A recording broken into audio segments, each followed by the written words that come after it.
নমস্কার বন্ধুরা, আইপিএল এর একটা নতুন নিউজ নিয়ে চলে এলাম তোমাদের সামনে। আজকে কথা বলব কেকেআর দল নিয়ে। কলকাতা নাইট রাইডার্স কি প্লে অফ এ যেতে পারবে এই বছর?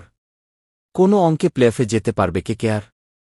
বৃষ্টির জন্য কেকেআর 1 পয়েন্ট পেয়েছে, বাকি 4টে ম্যাচে হারতে হয়েছে। চলতি আইপিএলে এই নিয়ে পঞ্চম ম্যাচ খেলল কলকাতা নাইট রাইডার্স, আর সেটাতেও হারল তারা। 5টার মধ্যে 4টে ম্যাচে হার ও একটা বাতিল হওয়ায় কেকেআর এখন পয়েন্ট টেবলের একদম শেষে রয়েছে। তারা হল একমাত্র দল যারা একটাও ম্যাচে জেতেনি। এই হারের পর প্রশ্ন উঠছে, আদৌ কি আইপিএলের প্লে অফে প্রবেশ করতে পারবে অজিঙ্ক্য রাহানেরা? জেনে নিন পরিসংখ্যান। সবার আগে দেখে নিন আইপিএলের পয়েন্ট টেবল। চেন্নাই বনাম কেকেআর ম্যাচটা ছিল আইপিএলের 22তম ম্যাচ। এরপর পয়েন্ট টেবলের শীর্ষে রয়েছে রাজস্থান রয়্যালস। 5টার মধ্যে 4টেতে জিতে তারা 8 পয়েন্টে রয়েছে। এরপর রয়েছে যথাক্রমে পাঞ্জাব, ব্যাঙ্গালোর, হায়দরাবাদ, দিল্লি, গুজরাট, লখনউ, চেন্নাই, মুম্বাই ও কলকাতা। যেহেতু কোনো দলই বেশি ম্যাচ খেলেনি, তাই প্রতিটা দলের মধ্যে পয়েন্টের ব্যবধানও কম। রাজস্থান থেকে মুম্বাই পর্যন্ত দেখলে প্রতিটা দলের মধ্যে পয়েন্টের ব্যবধান 1 বা 2।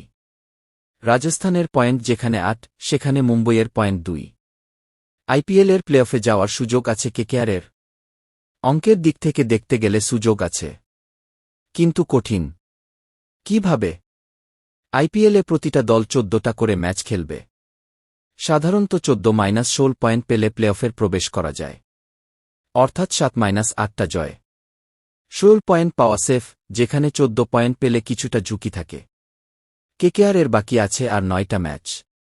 16 পয়েন্টে যেতে গেলে বাকি 9টা ম্যাচই জিততে হবে। তাহলে মোট পয়েন্ট হবে 19।